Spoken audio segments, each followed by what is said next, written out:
Greetings, Commanders, and welcome to our Discovery Scanner for the first developer diary, which is the lead up to Elite Dangerous Odyssey, and this one is called One Giant Leap. Welcome to the stream, oh 07, everybody in the chat. As you may notice, there's a couple of things going on here. We are actually in Elite Dangerous's Twitch channel. We've moved from Frontier so that we can focus more on things that are going on with Odyssey as time goes on, and also so we can host all of our lovely content creators from here on in at any time. So we're looking forward to this. So if you do not subscribe to this, please do. To the channel, please follow us if you want to get any updates of when we'll be announcing anything. Obviously we'll be announcing on our social platforms, but it'd be great if you could do that. So the important thing we're here today for is, as you may have saw, at 2 p.m. Today BST, we announced and released the first developer diary, which is called One Giant Leap. It was phenomenal. But I don't want to be the only person that talks about it. I have a very, very special guest. You might recognise him, who is going to answer some questions about that. Hello, David. Thank you so much for joining us for this interview and this Discovery Scanner. So I've got a couple of questions for you, and we're just going to start off with, what is the Odyssey expansion to you? It's the start of a new era. It's something the team have been working hard on for quite a while now. It's bringing exploration, combat on foot, atmospheres, planetary development. There are loads of things in there. And it's fulfilling a promise that I made and have had some comments from people over the years, all the way back to the Kickstarter for Elite Dangerous. And, it's really, really good to see those things coming together and to see the richness it brings to the game. Yeah, exactly. And with that richness, obviously, from the game it obviously adds a bit of weight to it. So why is Elite Dangerous Odyssey such an important expansion? I think it's getting out on foot. It's been probably one of the most requested features we've had, or things that people can see that we can use to extend the game.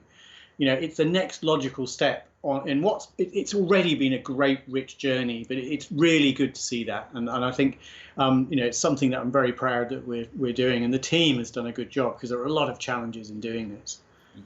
Yeah, you can tell. I mean, it's like we said, it's so vast, it's massive, it's a lot to move forward, and obviously with that step of coming out and putting your foot down for the first time, how does this transform the player experience?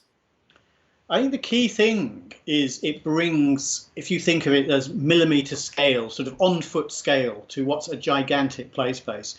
We've extended the play space in the upward direction absolutely hugely over the years, to include the whole galaxy and literally trillions of planets in hundreds of millions of star systems. But it's bringing that on foot personal scale, I think, makes all the difference.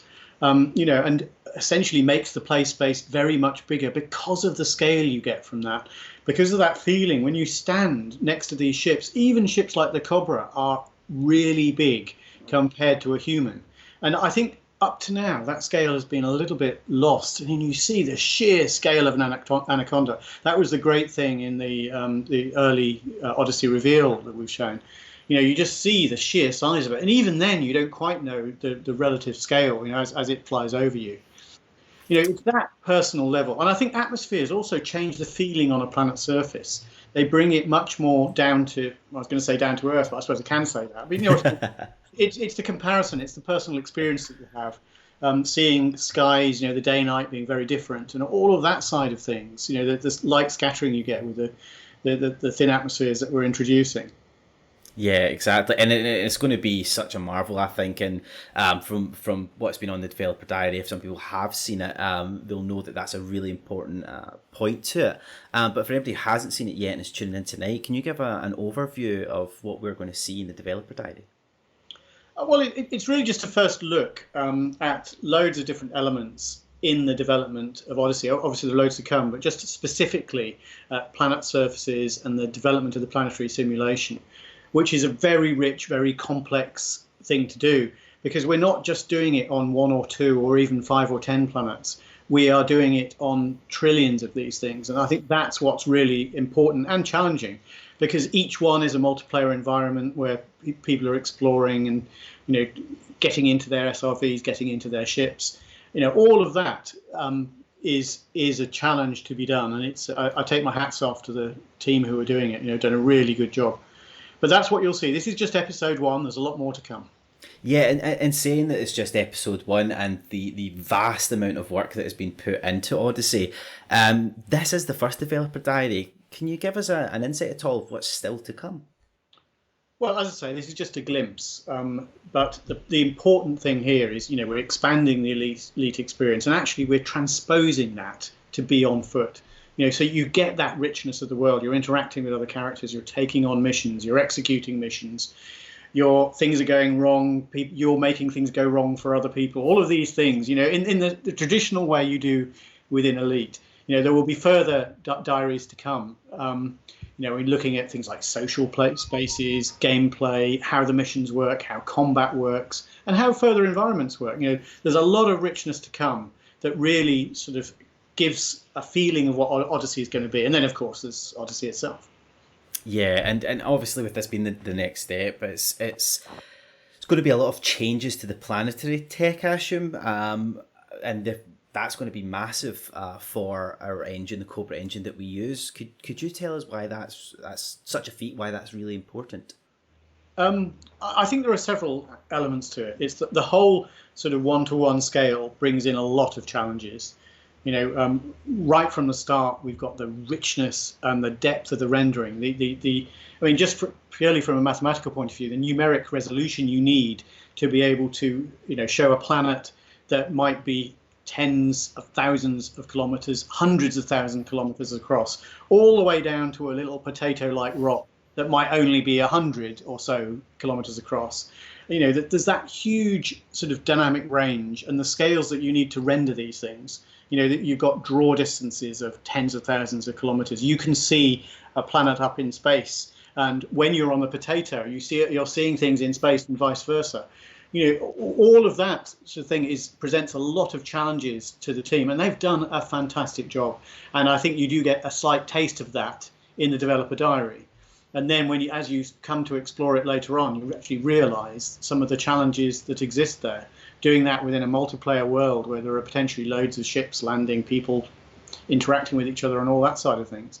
So it's a big step forward. And then looking at the science side of it, trying to keep it grounded, because of course when you're on the ground, all of the exploration things you'll see later once we start talking more about it. Of what the composition of these things are. Looking at the contrast between the worlds and all the different elements that make that up. So exciting stuff. Very exciting, and it sounds like quite a lot. And like you said, the team have done such a phenomenal job in moving this step forward, and we're super excited for it. And I've got one last question for you. Do you have any message for the community out there?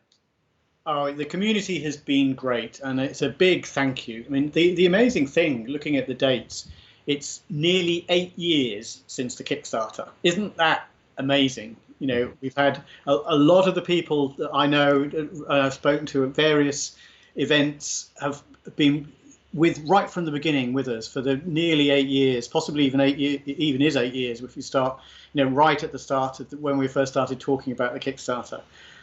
That's a hell of a time, and the game is still very, very important to people, including me. But still, we've got as many players, actually more players than ever now. That's the fantastic thing.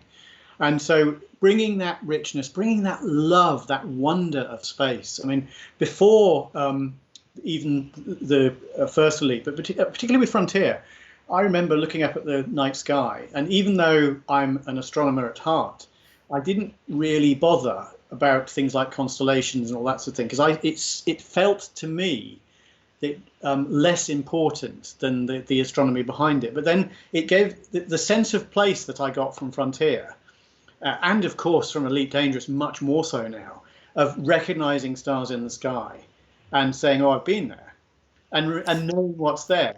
Knowing, oh, that's a binary, oh, yes, and there's only planets around one of it, all of those sort of things. The sheer number of that and the richness and the relationship of those things with our real galaxy, and how, frankly, utterly insignificant the solar system is compared to that. You've got to scroll. You've got to know what you're doing to even find the sun, other than the fact that it's easy to do with the search.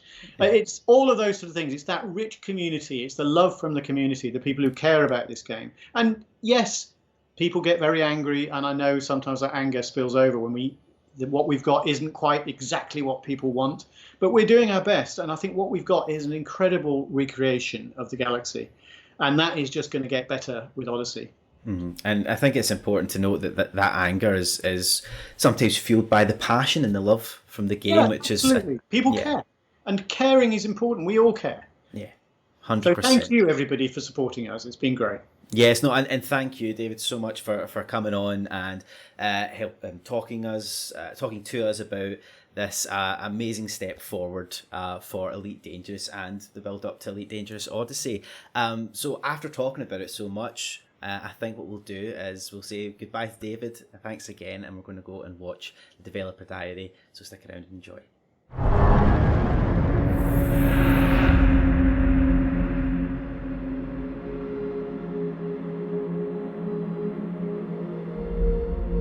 Elite Dangerous is a fantastic game which spans back over pretty much 4 decades now. It's a massively multiplayer game in its current iteration, where you get to become a space pilot and fly around the Milky Way, and that Milky Way is represented 1-to-1.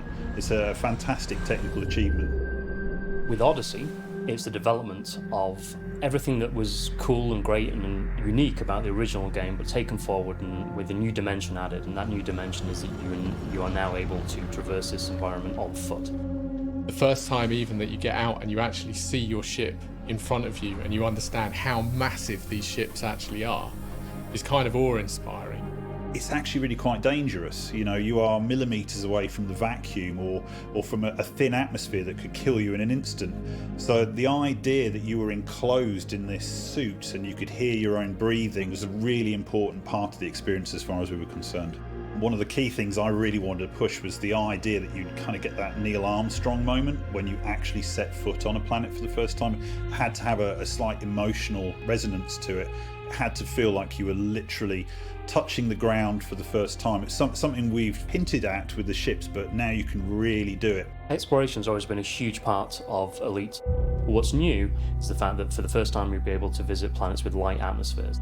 We have all of the data for these worlds that we create, which planets have what types of atmospheres, their surface pressures, composition, their temperature. Now we get to recreate it for you to explore. We're really striving to make our planets look fantastic from an on-foot perspective where you can get much, much closer to them. This is both with new rocky planets and new ice worlds, which look absolutely incredible. Worlds heavy in ice will end up with ice world specific formations. You'll end up with lineae, palimpsests, cryovolcanism. On worlds which are more rocky, you will end up with your mountains, your canyons, your ridges, your seas, basins like on the moon. The rocky planets have been upgraded to the point where now even the distant view looks so different. You're getting details that were never there before. Another exciting element of these new planets and these new terrains, which the light atmosphere affords, are some more vegetation, some more flora. The flora that we're producing, we've been really interested in making sure that they feel like convergent life, so that they're recognisable to us as different genuses and species, but they are also quite alien in themselves. We want them to be plausible though. The first time a player encounters one of these new organic life forms, they'll be able to sample it and extract genetic data from that organic life form. They can then log that in their codec, but also take back some of that genetic information as data and then trade that for rewards back at starports and planet ports. Elite has always had a great heritage in allowing people to explore and rewarding them for finding things, and obviously we're going to continue that on foot. So we've got billions and billions of planets out there, and we're really wanting our community to engage, go into the black, set foot on new planets, get that moment where they are the first to set foot there and be able to report that back in. Exploration in particular, I think, generates those kind of magical moments where it's very, very difficult to get anything close to that playing anything else. It's something that's really unique to Elite. I think what Odyssey really represents for our players is the fulfilment of the promise that we made right at the very start of Elite, that we would finally allow people to get out of their ships and walk on planetary surfaces. We have the full scale. You can fly from one end of the galaxy to the other, and now you can land on some of the planets and explore them on foot.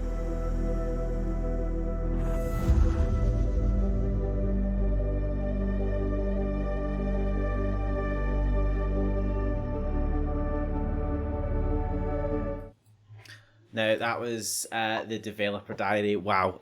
When we were first able to see it, I was just astounded by all the imagery and everything else that was going on. So it was just absolutely phenomenal to finally get to release it and get to share it with everybody. So we're so happy. But as you've noticed, this is a Discovery Scanner, and what we do in a Discovery Scanner is that we do a deep dive of everything that is going on in either a department or a certain asset part of the game. So for instance, we did the Sounds of Space. We've looked at the creation of Crate Mark II, and this Discovery Scanner is to look at the developer diary. But before we go on from that, I just want to give a very special thank you to all of the developers who made an appearance in the diary. So that's Game Director Pierce Jackson, Art Director Chris Gregory, Lead Designer Gareth Hughes, Principal Programmer Dr. Kay Ross, and Art Director Jonathan Baton. Thank you so much. It was wonderful. But I'm going to go start dissecting and going through the developer diary in a wee bit more detail, but I'm not going to do it alone. We have a very, very special guest with us. We have the phenomenal Darren Halil. Say hello, Darren. Hello. that was a very underwhelming hello. That was it. Thanks. Yep, that's me now. Yes, so Darren, it says under your name title there that you are a senior designer, and if I'm correct, you're a senior designer on Elite Dangerous Odyssey. Yeah. So Odyssey has been a massive sort of push forward from the base of Elite. I think I've been on approaching 5 years now. I think I started just after the Horizons launch, so the sort of build up of the game from where it was when I sort of joined the team to where it is now it's astounding. It's really exciting to see what Odyssey's bringing. Oh yeah, definitely, 100%. And I'm sure everybody's really excited to have you on board during this chat to kind of get a wee bit more in-depth knowledge about somebody who works on the game. So, are you excited to have a wee look? Have you watched the trailer yet? Yeah, I did. Looking forward to seeing it again. If you're gonna break it down. We're not gonna break it down too much. It's not gonna be one of those we're not going to be too anal about it, but I'd like to kind of look over some stuff. So what we're going to do is we're going to jump over to the content holder and have a look at some of this stuff. So obviously we had these kind of great shots that were brought about. So let's kind of go through them individually. The first one, obviously, that we saw was the Redlock Suit. Now, that is the name, isn't it? It's Redlock Suit. Redlock's the manufacturer. The suits will have their own names. But this is the suit coming from Redlock, who make the in-game flight suits that the players have grown to love like a second skin. I like how you say love like a second skin, but it's really important to I think, to show this with the exploration, because you and I were discussing this the other day with the fact that, we, with the additional touches of audio that's been produced for that kind of sensation that you can hear your own breathing in this suit, you're actually sitting in a world that you're so close to the unbreathable planet. Yeah, I think Piers nails it inside the diary, where he basically says you're basically an inch away from either a vacuum or essentially a hostile environment where you won't survive. And it's something which we carried over from the ships. It's the same as when your canopy breaches and you hear yourself breathing, because at that moment your helmet and your flight suit is what's keeping you alive. And that's exactly the same moving forward in Odyssey. Your suit is your lifeline on when you're walking around the planet's surface. Yeah, and do you know what? See, that's quite funny. The other day when I was doing a stream on Monday, the exact thing happened to me, and I was sitting there and everything shattered, and I could hear it all, and I was like, "Oh my gosh, I need to get back." I survived. When you start to hear that cracking in your cockpit, and you're like, "Oh boy," and you're just ready for that timer to get down, where you're like, "Oh, I'm gonna have to make my way back to the station before that oxygen runs out." Yeah, exactly, and that's I think that's what's really important with the audio. I mean, it's such a subtle thing that just kind of comes in. I think it really kind of clarifies the reality of what we're trying to embody. And another thing with that is, you know, now that we've been able to see the peoples, and David in our chat earlier had a really really interesting point. The size and the scale of the ships. Yeah, the ships are massive, and you sort of get a sense of scale from the smaller ships to the bigger ships when you're in space, but it's not until you get off the ship and walk around it in first person and you're like, wow, it's astounding. I as soon as I could, I sort of jumped in with a build of Odyssey, and I grabbed a Sidewinder and I walked around it. I was like, wow, this thing's big. And then you're reminded that the Sidewinder's the small end of ships, and then you jump into an Anaconda and a Type 10, you're like, oh my god, they're astoundingly big machines, those things. Yeah, and I think that's what's really good. It's adding that extra layer that you think. I mean, you think about this when you get in a ship and the size of everything else in comparison. Now that you're going to have boots on the ground, it's going to be really awesome. Like, just to see the scale of everything else. And I mean, you look up and obviously you can see a blue sky, but that's how far you are away, and I think it's going to add such an additional layer. It's so exciting. But talking about that additional layer, the suit design, do you have a favourite part about it? I know this isn't a fashion show, but you know, I quite like it. I think it looks multi-purpose. I don't think it looks combat-y. I don't think it looks plain. I think it looks quite padded, well protected, but very movable. Yeah, I mean, the subtle details that I quite like is on the gloves and the shoulder pads.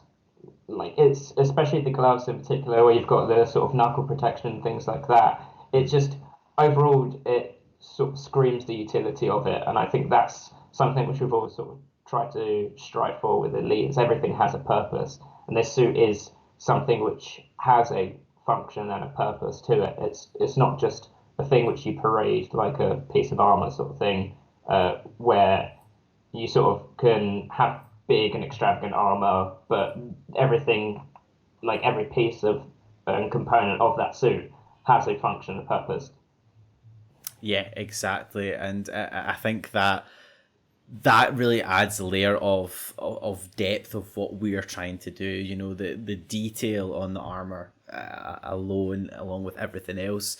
I think it's super important. I think you've nailed it. I think it's just the artists have done such a phenomenal job there. But let's not only have we got armor, we're going to be walking about in an atmosphere, if I'm correct. So we're going to be walking about in what we call light atmospheres. Now, there's another quite interesting thing here, is that, you know, these light atmospheres help to create colours based around the planetary composition that we provide and put into the systems. And we have data for, you know, the type of atmosphere, surface, pressure, composition, temperature. Now, I can sit there and happily say all this because I've done my research and wrote it down, but you actually have a science background, don't you? Yeah, I have a background in physics, so not as much as the amazing Dr. K, who has a PhD, but the basis behind all of this, we've had that data for the planets on the original generation of them, so it's amazing to be able to manifest all of that data into something tangible that the players can interact with and see in game. So the different chemical compositions and densities change the way that light will refract through that thin atmosphere. So you'll get different visual densities. Some atmospheres will look slightly thicker than others. You'll get different colors. That real subtle difference makes a massive impact on walking around. Yeah, exactly. And even visually, I think, you can see from the bottom the amount of change that's kind of came about. I mean, it was the Burpits who put up a video today, and they actually compared the current planets in the system to this now, and it's just astounding. Like David had said, it's rendering these potatoes from the smallest potato to the big potato. It has to have all these details that it's just unbelievable for a game that's focusing on this realism to really be able to represent.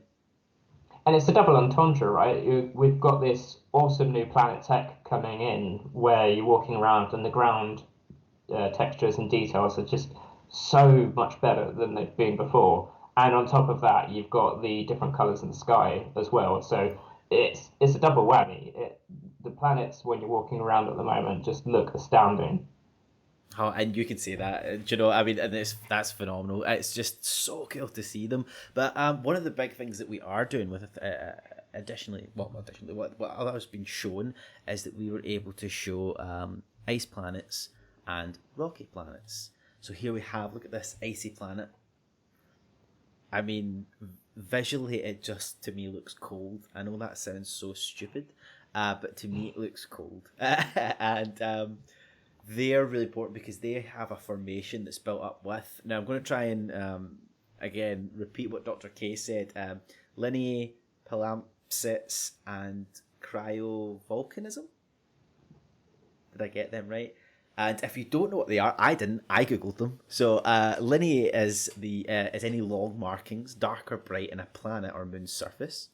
Palimpsests are used to describe the contradicting glacial flows indicators, and cryovolcanism is a type of volcano that erupts volatile such as water, ammonia, or methane instead of molten rock, which is super cool. So you can see from the planet all these, it looks like wrinkles, and wee bumps. I'm making this Make so it sound like an old man. I'm making it so scientific to like the dumbed down version of what it could be. But yeah, and on top of that, just kind of another look at being on an icy planet with that really nice SRV shot. I mean, you saw that in the Dev Diary video where it was kind of sliding through. It just looks amazing. It just looks cool. I mean, the colour of the sky on top of that is just like, it's so much blue. It's more blue than you've ever had on the planet before. It's just, and the thing is, we've got multiple different textures going into those planet surfaces, so it's not necessarily like a whitewash going over. You'll drive through the planet with your SLV or walk on foot. It's take a little bit longer, and you're going to get totally different surface textures depending on the different parts of the planet you're on and the different geological features and shapes that you're essentially traversing over. It all makes a difference. Yeah, exactly, and it even makes a difference on the rocky planets where you've got mountains, canyons, ridges, seas, and basins, and that's how they're all kind of built together to create these, and you can see that there. I mean, that idea of it being made looks so... It just looks stunning. It looks so realistic, and obviously that's a really important part. It looks far more natural. Yeah. Yeah, I think that's essentially what the Planet Tech team were going for. Is it looks more believable. It's less uniform. Everything just sort of looks like it's meant to be there, and I think that's what's really surprising when you actually go down to these planets. Is they don't look out of place. Not a single rock looks like it's out of place. Oh man, and that's going to be a massive step forward. Really looking forward to that. But talking about nothing being out of place kind of is a good segue. I'm going to steal that one there. We're moving a good segue into the next part, which is the vegetation and flora. And what I found really cool about this was we had art director talking about this, that it's this idea of these atmospheres can scientifically, I'm saying it, can scientifically generate vegetation and flora. And our main focus here is to for it to look like real life, to look like convergent life, that's recognizable, and that you would look at it and go, oh, that's a plant. But also, it's alien because it's from a different planet. Yeah, I mean, it's a mixture of those things, right? It's a plant which is believable. You could recognize certain features of it, like pieces of it which are flowering or different shapes, which sort of scream out that it's an organic life form. But at the same point, it's on a planet which none of the stuff that we know as organic life forms would ever be able to survive on. So there are certain things about it which are fundamentally different because of that, and they will naturally have certain things that they look for and want. You're not going to find two different flora on vastly different planets because there's a certain composition of planet and its atmosphere makeup, which is why that life form exists there to begin with. Mm. And that's what we're carrying through. That's the believability that was mentioned in the diary. Yeah, and I think what's really nice with that whole thing is that Elite Dangerous is a one-to-one simulation. You know, we want it to be as realistic as possible, as plausible as possible. We want it to really focus on that and to, you know, give the player that experience. And everything that we've shown so far as an explorer, I would be looking at it going, wow, look at these suits, look at the size, look at the vastness, look at the detail within that, and look at everything that's kind of going about. There's so many things to look at, but you don't just look at it with your eyes. We did get another kind of wink at something coming, I do believe, and it is this cool looking tool right here, and that did not mean to rhyme, and it did. It rhymed. So this is the field sampler. Is that correct, Dan?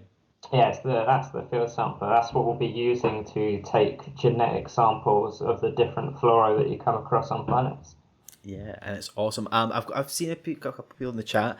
Just so you know, this isn't pre-recorded. We will be answering a couple of questions towards the end. But our main focus right now is just going to be talking about the developer diary.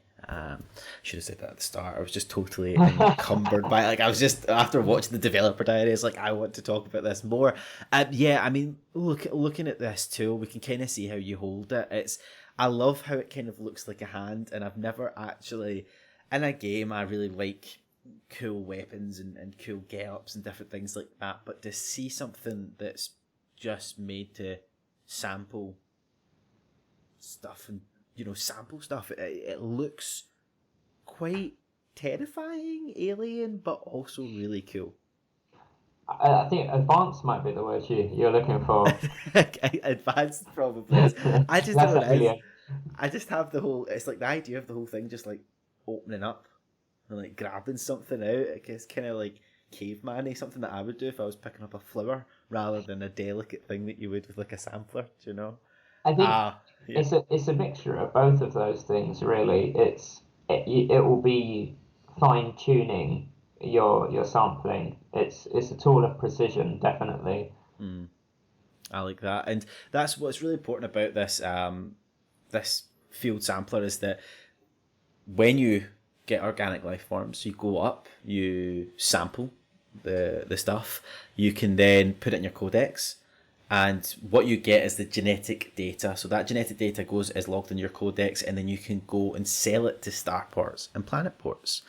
And when you sell it to starports and planet ports, you will be able to rank in one of the new systems, the exobiologist ranking. So we have a new ranking system, basically. And if people aren't aware, in Elite Dangerous, there's different ranking. There's combat, exploration, CQC, trade, and we have the exobiologist ranking coming in Elite Dangerous Odyssey, which this little nifty tool will help you with.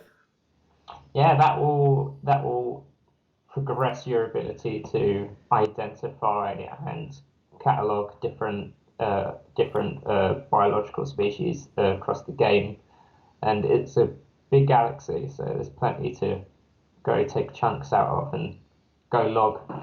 And I think that's essentially what you're doing when you're selling your data. So you're going to log this in your codex and discover it for yourself. And when you go and log that at a starport, you are logging it down into a database, very much like with the planetary discoveries. You're logging that organic data.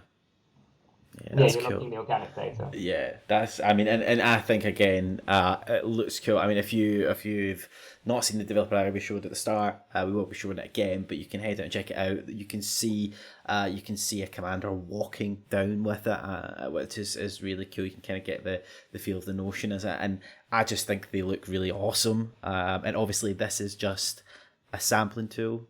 I can't wait to see what other kind of tools we get with Odyssey. I mean, I'm really excited for that. But talking more about Odyssey, we'll go back to this kind of first image we had. I absolutely love this image. I know it's been used like all day, but I think this is probably one of the most perfect images to explain this and to kind of explain the last part.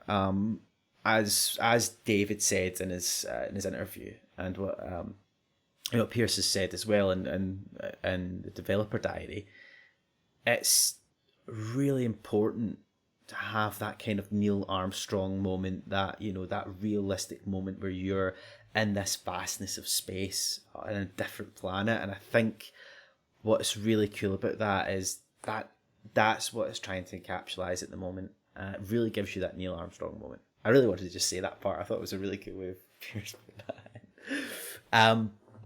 But not only in that sense, another kind of new feature that we're really excited to announce on stream is that if you are the first person to get your boots and set down on a planet, you will be rewarded as the person who has their first boots on the planet. That's going to be you. You're going to be that name, even if that planet is being found by someone else.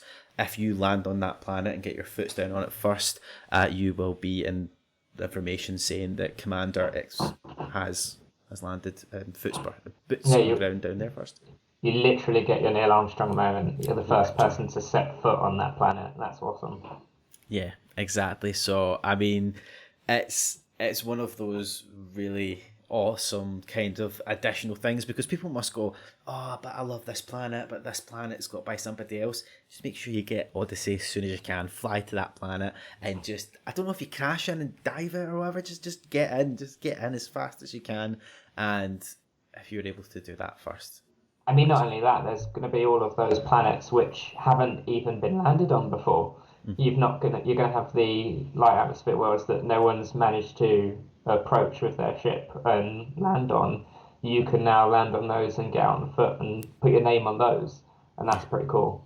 Yeah, and you can sample it, and I think with this being the first developer diary kind of moving forward, it's so awesome to see that next part of it. And as David and Pierce both said again, it's trying to fulfill that promise, and that's the aim.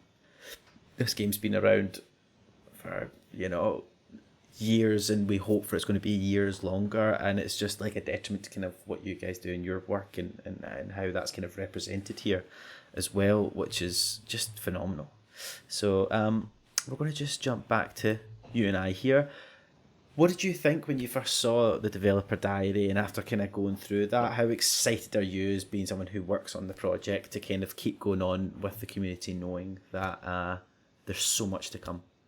I think you almost get like a short-term nostalgic feel watching the dev diary, because you know that all of these players are at home seeing especially the atmospheres and the walking on planets for the first time, and it sort of reminds me of when we first started working on the feature, and you walk around the office and you see the tech being worked on people's excuse me, you see the tech being worked on people's machines, and you're like, oh, I can't wait for that to be finished, so I've got it on my machine and I can walk around on the planet. And then we have that exact same feeling in the office.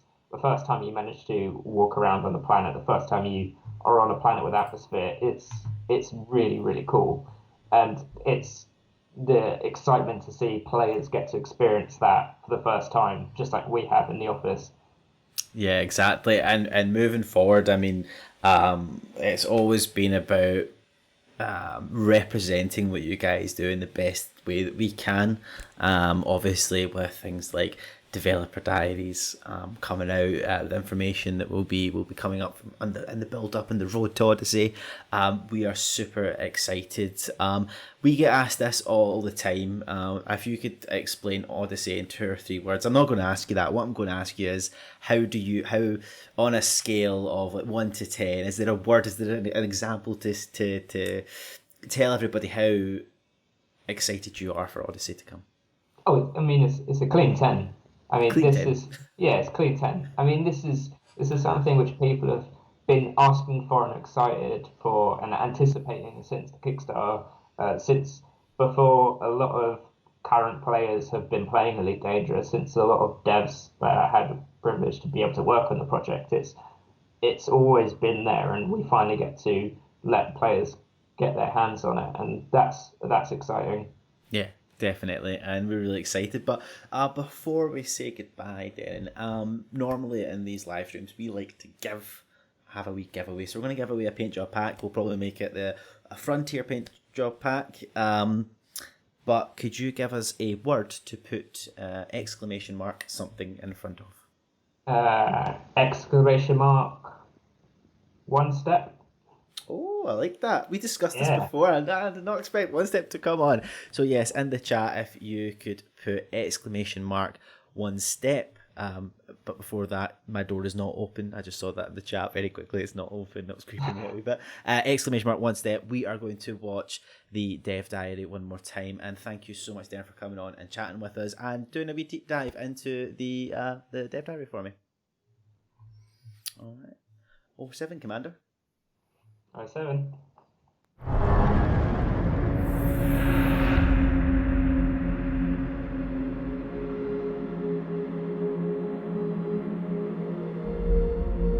Elite Dangerous is a fantastic game which spans back over pretty much 4 decades now. It's a massively multiplayer game in its current iteration, where you get to become a space pilot and fly around the Milky Way, and that Milky Way is represented 1-to-1. It's a fantastic technical achievement. With Odyssey, it's the development of everything that was cool and great and unique about the original game, but taken forward and with a new dimension added. And that new dimension is that you are now able to traverse this environment on foot. The first time even that you get out and you actually see your ship in front of you and you understand how massive these ships actually are is kind of awe-inspiring. It's actually really quite dangerous. You know, you are millimeters away from the vacuum or from a thin atmosphere that could kill you in an instant. So the idea that you were enclosed in this suit and you could hear your own breathing was a really important part of the experience as far as we were concerned. One of the key things I really wanted to push was the idea that you'd kind of get that Neil Armstrong moment when you actually set foot on a planet for the first time. It had to have a slight emotional resonance to it.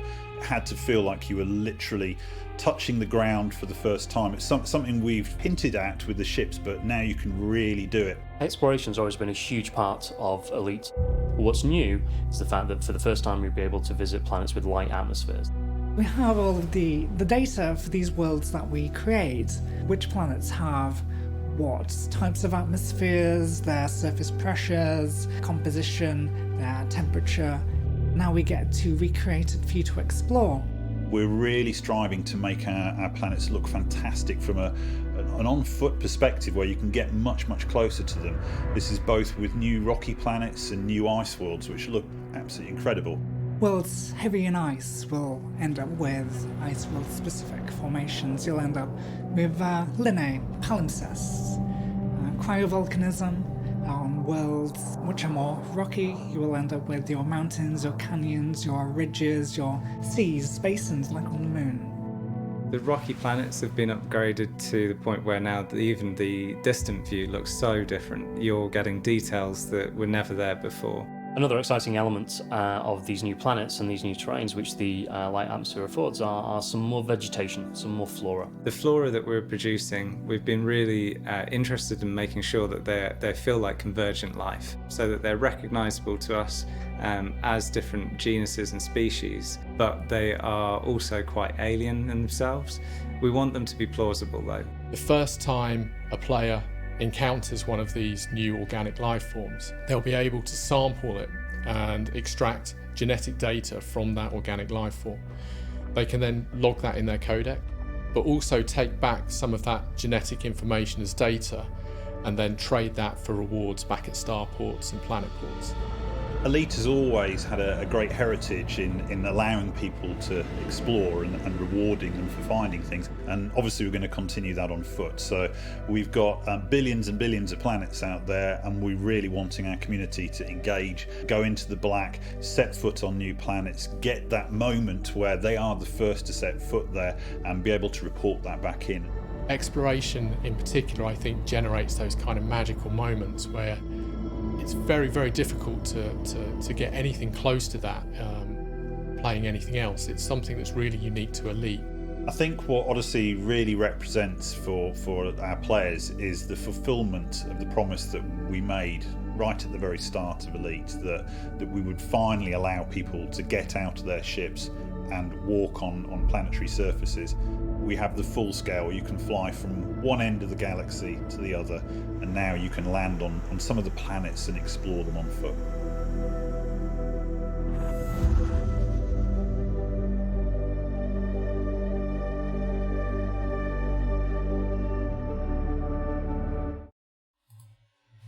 And welcome back, Commanders. Again, every time I watch it, it is just absolutely phenomenal. So I know there was a lot of questions in the chat about different stuff that's going on. I said I would come back, try and answer what I can at the moment, but I would also like to remind everybody that this is just the beginning. We are really looking forward to the journey that we're going to have together in the lead up to Odyssey, sharing, experiencing it all together. We had some amazing, obviously, reveals tonight about the exobiologist, how's a new ranking coming in. We showed off the sampler tool, which is really looking forward to. That you can actually be the first person to put your foot on a planet and make your mark. These are amazing. A lot of these questions, obviously, I'm not able to answer at the moment, but please remember that we will answer them as time goes on.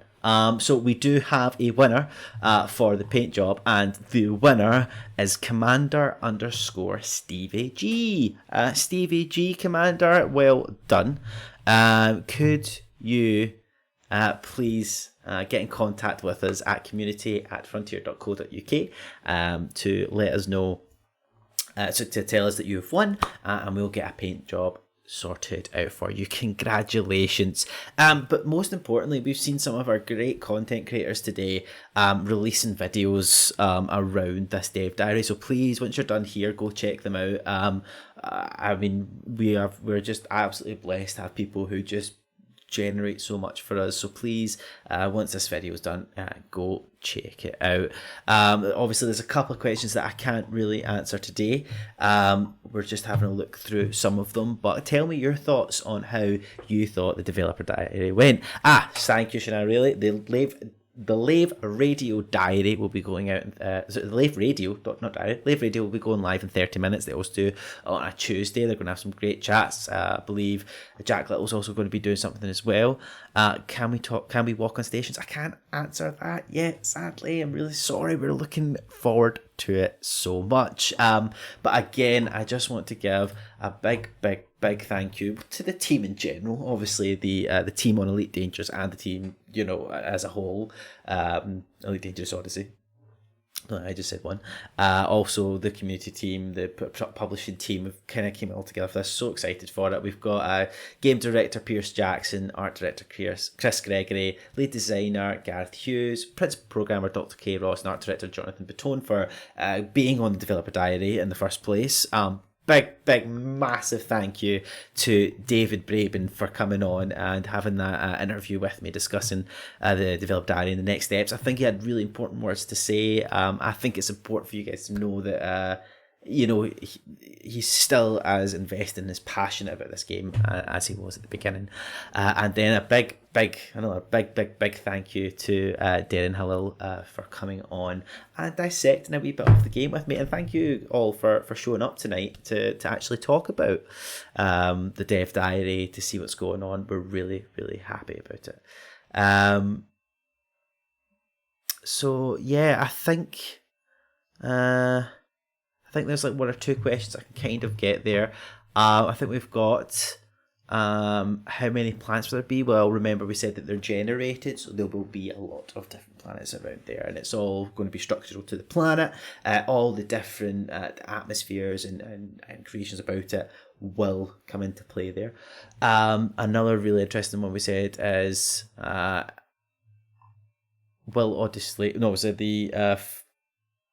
will there be different suits for different activities roles? Like we said at the start, the Redlock Suit is just made by Redlock Industries. There may be other suits. We'll allude to that more in the future. So the cloud... what have we got here? Andromeda. Galnet lore and community goals. We have nothing to announce on Galnet lore, Galnet and community goals at the moment. Again, this is a stream that's focusing on the breakdown of the Developer Diary. We have no comment on that just now, but I would recommend that you keep an eye out on the forums and our social for any future updates. Again, today's stream is on the Tuesday because it was coinciding with the Developer Diary, so there will not be a live stream on Thursday at a regular time. We will be back on Monday for our 12 o'clock live stream, 12 o'clock BST, 11 o'clock UTC, so you can join us there. We can go into more detail about the Developer Diary. So what we're going to do is I'm just going to say thank you so much for coming. It's been such an exciting day. It's been a busy day, but we're going to move on. We're going to show the video one more time, and I'll see you out in the Black Commanders.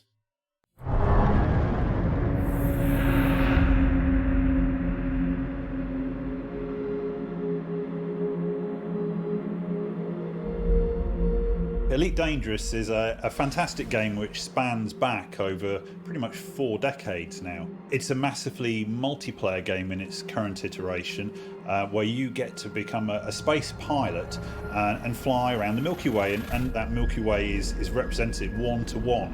It's a fantastic technical achievement. With Odyssey, it's the development of everything that was cool and great and unique about the original game, but taken forward and with a new dimension added. And that new dimension is that you are now able to traverse this environment on foot.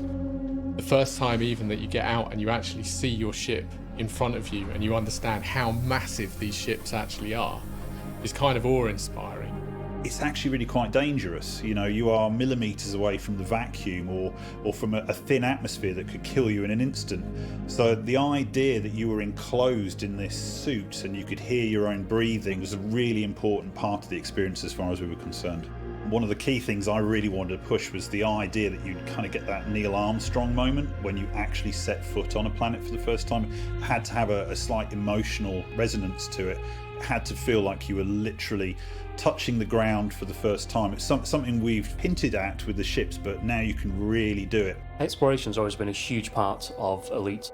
What's new is the fact that for the first time you'll be able to visit planets with light atmospheres. We have all of the data for these worlds that we create. Which planets have what types of atmospheres, their surface pressures, composition, their temperature. Now we get to recreate it for you to explore. We're really striving to make our planets look fantastic from an on-foot perspective where you can get much, much closer to them. This is both with new rocky planets and new ice worlds, which look absolutely incredible. Worlds heavy in ice will end up with ice world specific formations. You'll end up with lineae, palimpsests, cryovolcanism. On worlds which are more rocky, you will end up with your mountains, your canyons, your ridges, your seas, basins like on the moon. The rocky planets have been upgraded to the point where now even the distant view looks so different. You're getting details that were never there before. Another exciting element of these new planets and these new terrains, which the light atmosphere affords, are some more vegetation, some more flora. The flora that we're producing, we've been really interested in making sure that they feel like convergent life, so that they're recognisable to us as different genuses and species, but they are also quite alien in themselves.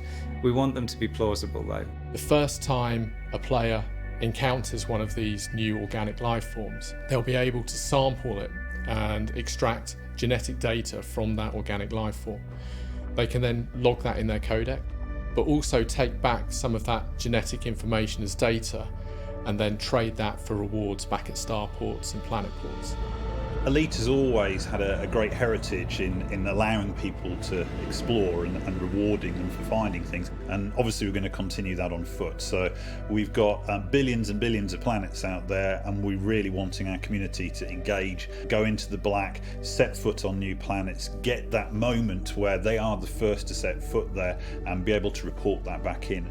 Exploration in particular, I think, generates those kind of magical moments where it's very, very difficult to get anything close to that playing anything else. It's something that's really unique to Elite.